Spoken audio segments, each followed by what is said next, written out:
My best friend, Mike, has been a part of my life since high school.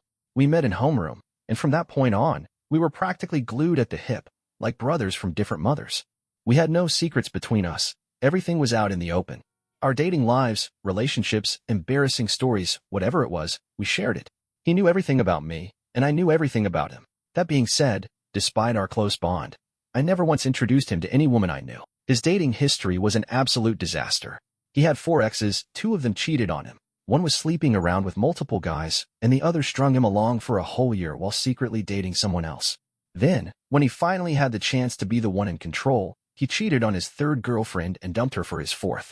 On top of all that, he regularly paid for the company of prostitutes. Mike never had to worry about money. His mom was loaded and covered all his expenses, so he never worked a single day in his life. Meanwhile, I was the complete opposite. I was a virgin and had 0 experience with women until I met my current girlfriend, Jenny. We matched on a dating app on January 13, 2019, and for the most part, things went smoothly between us. We traveled a lot, spent quality time together, and often hung out with Mike and his girlfriend, who had been in a relationship with him for about 4 years at that point. Then, when the pandemic hit, everything changed.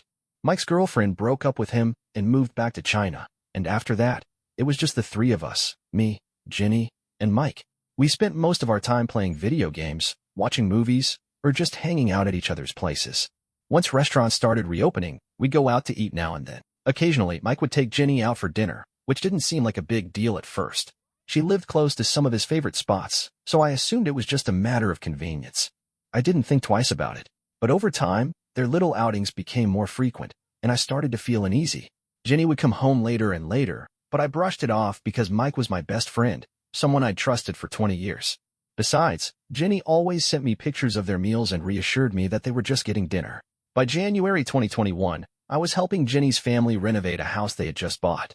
Around that time, I had already returned to work 2 days a week, and the rest of my time was spent helping with the renovations. In late March, while tossing out wooden planks, I ended up breaking my wrist. I had to undergo surgery, and then, a month later, Jenny's birthday rolled around, April 29th. I had planned a special trip for her that covered both the 29th and the 30th. When we got back home on the 30th, Mike was waiting for us with a birthday cake. He also gave Jenny a custom-engraved iPad, which she was absolutely thrilled about.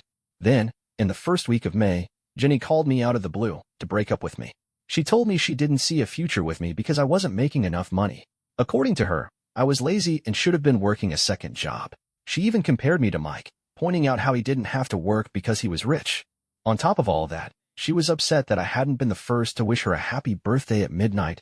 I was 2 minutes late. When I asked who had beaten me to it, she flat out refused to tell me, saying, "You don't need to know." A couple of weeks later, I found out the person who had texted her first was Mike. After the breakup, I called Mike to talk about what had happened. Up until that point, I had never confided in him about my relationship struggles. He had no clue how much pain I was in. That's when he casually mentioned that he had taken Jenny out for dinner a few days earlier. He acted surprised when I told him we had broken up, said she never even mentioned it. Mike assured me that he was there for me, told me I could always reach out if I needed to talk. And I did. Every single day, I either hung out with him or called him for hours at a time. Then, in the 3rd week of May, Jenny called me again this time, wanting to get back together. I agreed. For a few weeks, things seemed to be back on track. We even started talking about saving up to move in together next year. At some point, we planned a 3-day vacation with a bunch of friends, including Mike. When I told him about it, he gave me a reality check. "You need to really think this through," he warned. "She dumped you when you broke your wrist. That's a massive red flag. She's put you through hell, and she's not going to change. Can you honestly picture spending the rest of your life with her?" His words made sense, and without hesitation, I accepted his advice. From late May to mid-June, I started physical therapy for my wrist post-surgery. There were a few cute women there, and I mentioned them to Mike in passing. After everything Jenny had put me through, I started having serious doubts about our relationship. I even wondered if I should break up with her and ask one of the women from therapy out instead. When I brought it up to Mike, his response caught me off guard. He told me breaking up wasn't necessary, I should just keep Jenny around, ask out the other women in secret, and if things worked out with one of them, I could smoothly transition from Jenny to the new girl. That advice shook me to my core. I spent days crying over it, unable to stomach the thought. There was no way I could do that to Jenny. I knew it would break her. I also knew I'd hate myself forever if I went through with it. By the 3rd week of June, I made my decision. Instead of ending things, I was going to work on my relationship with Jenny and try to improve myself. I started reading relationship advice articles, opening multiple tabs with topics like when to break up, how to know if she's worth sticking around for, and other similar questions. One day, Jenny came over and saw all the open tabs. She immediately started questioning me, and before I knew it, we were in a full-blown argument. She accused me of liking someone else. She even told me that someone had asked her out while we were together, but she had turned him down because she was committed to me. Then, in the heat of the moment, she texted Mike and said she was no longer coming on the trip we had planned with our friends. I told her the truth, that I had been having doubts but genuinely wanted to work things out. I reminded her that we had built something together over the past 3 years and that I cared about her deeply. I reassured her that I was committed to making it work. In the end, we made up and decided to go on the trip after all.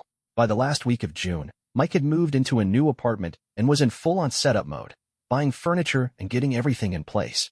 He asked me to come over and help turn it into the perfect bachelor pad.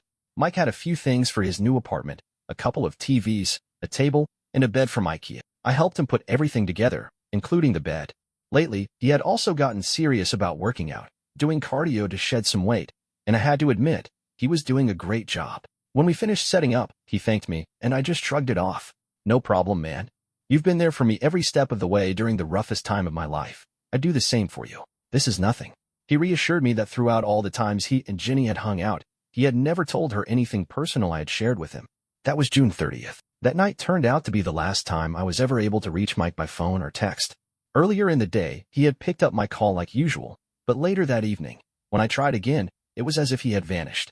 No replies. No missed call notifications. It was like he had dropped off the face of the earth. Much later, he told me the reason. He had been having dinner with Jenny that night. He said he didn't pick up my call because he didn't want to make things awkward for her. That was the first time she had ever gone out with him without telling me, aside from the period when we had broken up. July 9th, the trip. The next time I saw or spoke to Mike was when we left for the trip.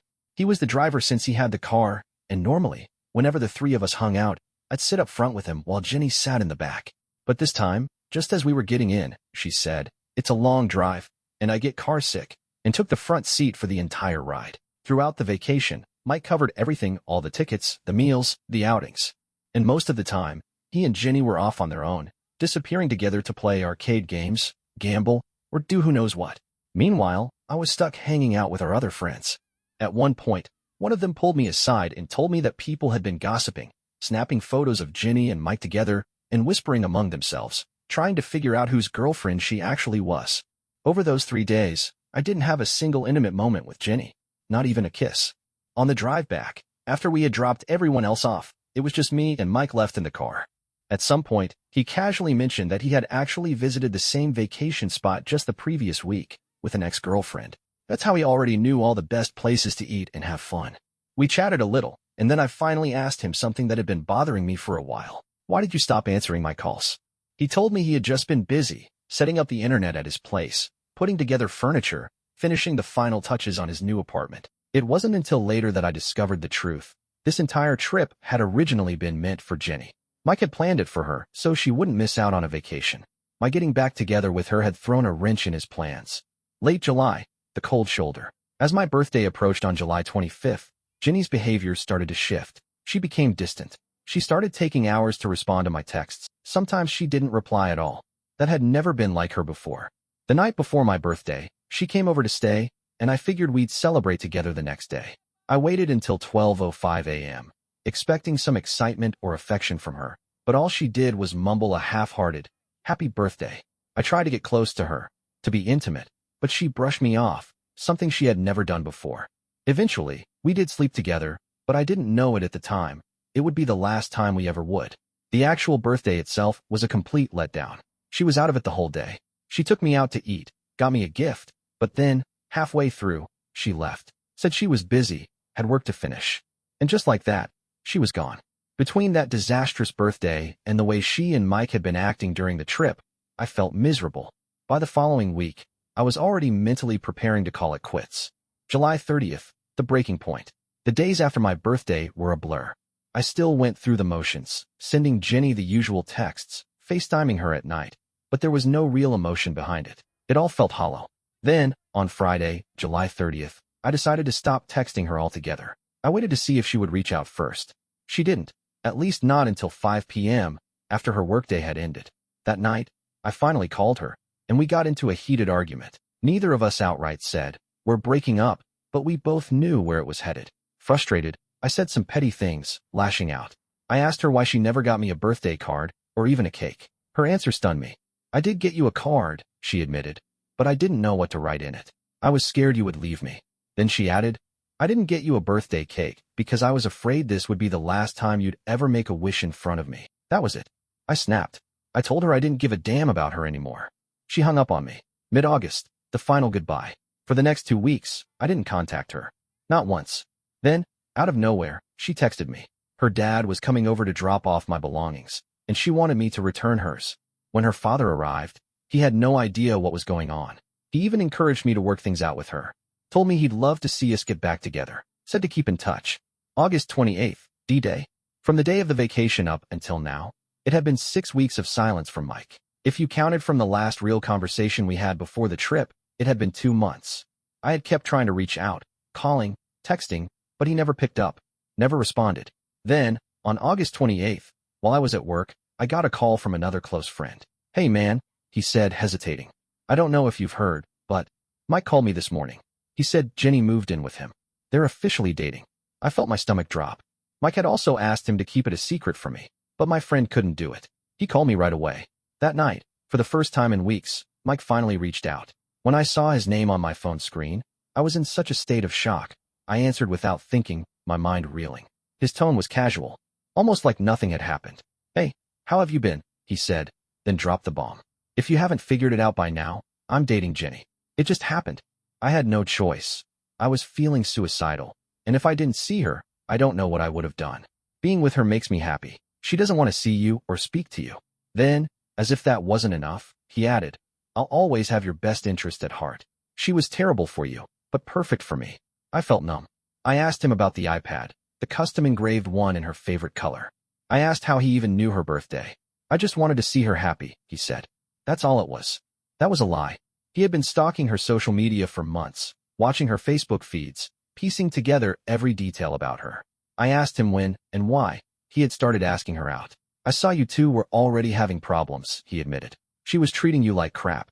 I liked her, so I took my shot. And the part that crushed me the most? I was shocked when she said yes. I asked Mike why he never invited me along when he was taking Jenny out to expensive restaurants, covering all the costs like it was nothing. If they were just casual meals, why was I always left out? His response: "I didn't want to bother you. You were busy. And I never considered those dates. I just needed to see her. If I didn't, I felt suicidal. The only time I felt truly alive and happy was when I was around her. But don't worry, man. I never laid a hand on her while you two were still together. I would never do that to you." I let out a bitter laugh. "That's emotional cheating, Mike. You two have been cheating on me this whole time." His reaction was indifferent. "If that's how you see it, then I'm sorry." I pressed him further. "If you had the chance to redo this entire situation, would you still throw me under the bus like this? Would you do it all over again?" His answer was instant. "Absolutely. 10 out of 10 times. She's my soulmate. I'd be shocked if I don't marry her someday. She was a terrible match for you, but for me, she's perfect." I reminded him of all the warning signs I had shared with him about Jenny, all the red flags that had made me hesitate at times. "Why would you still go after her when I literally told you everything? You knew what you were walking into." He shrugged it off. "I think you made a lot of mistakes and let things spiral out of control. I can handle her. Honestly, I kind of like her red flags. They make things more exciting." I shook my head. "You do realize that if she was willing to cheat on me, she's just as likely to cheat on you in the future, right?" "That's definitely a possibility," he admitted, unfazed.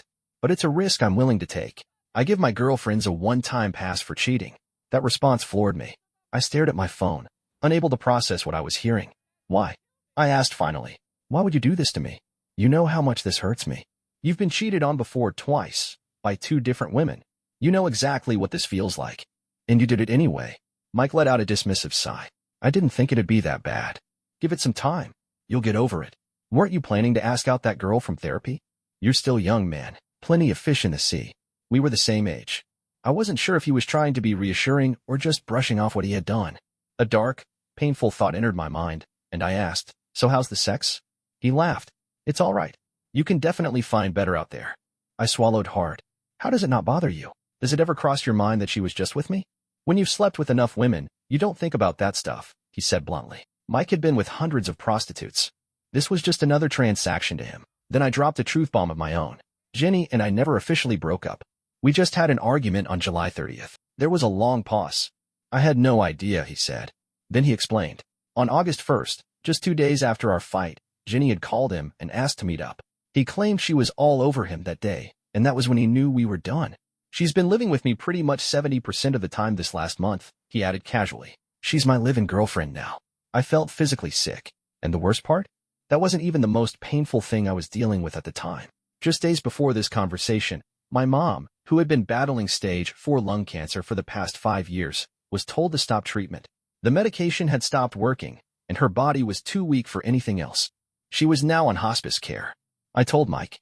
I told him that if he wanted to see her one last time, he should come soon. I didn't know how much longer she had. He hesitated for half a second, then said, I'd love to, but I can't. That was it. My final question to him was the one that had been burning in my mind ever since this nightmare began. Am I still your best friend? His answer came instantly. Of course. It's not even close. You helped me through my darkest times, and I'll always remember that. I let out a hollow laugh.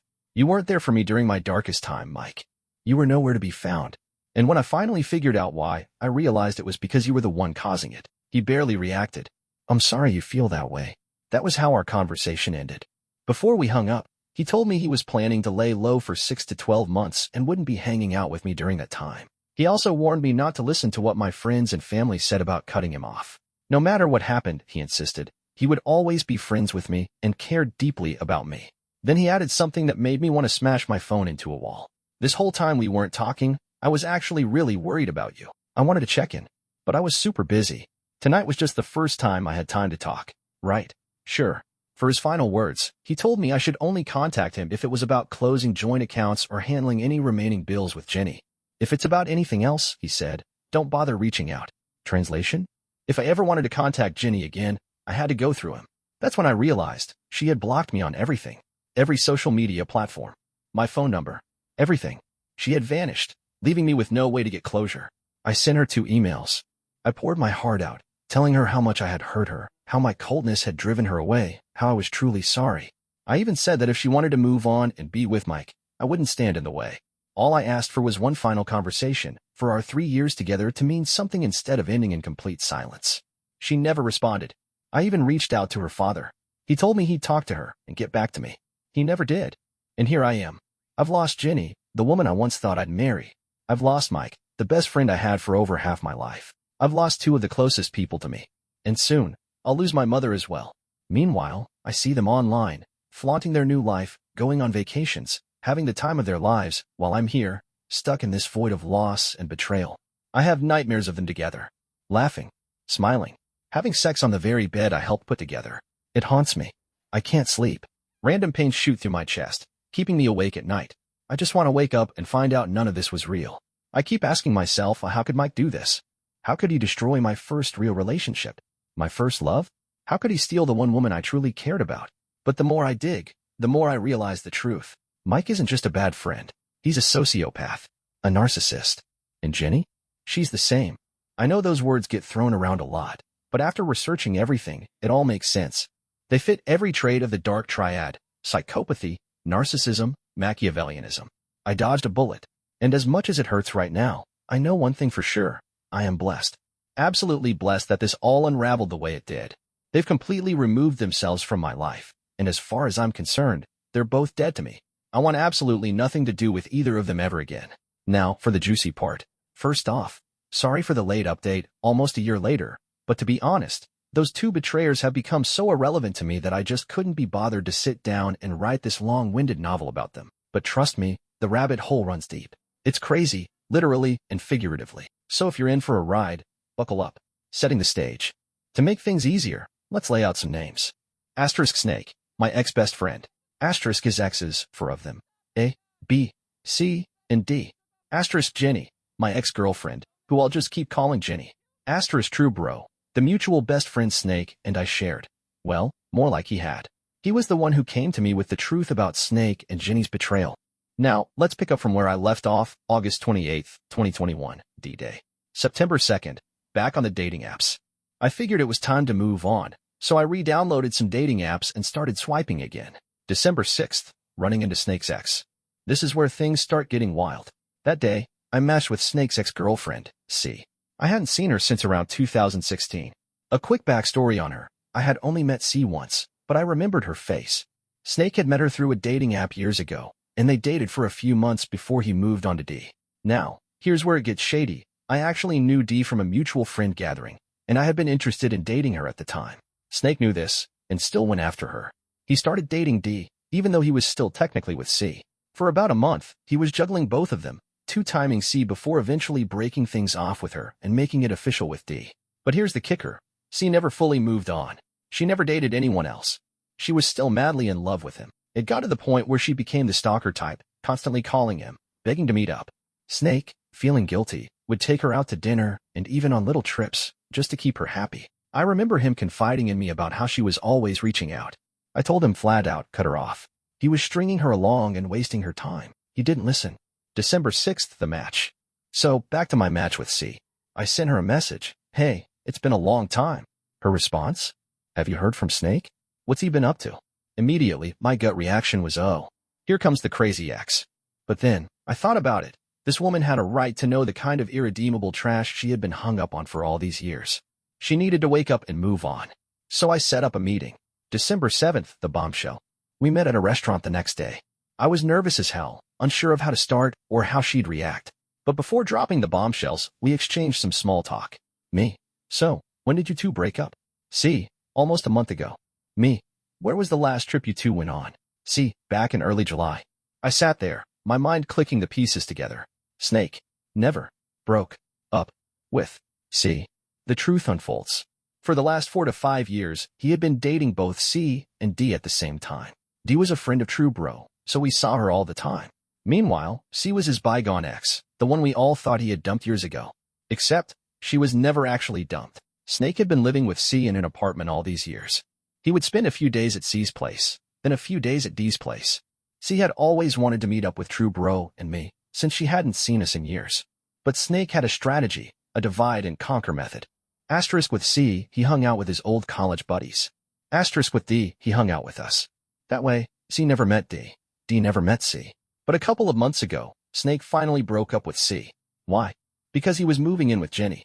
Even then, he kept his name on the lease at C's apartment and still had a key. He came and went as he pleased, like he still owned the place. And the kicker? The vacation he booked for Jenny? He had taken C on the exact same trip just 1 week prior. Turns out, Snake loved to recycle vacations.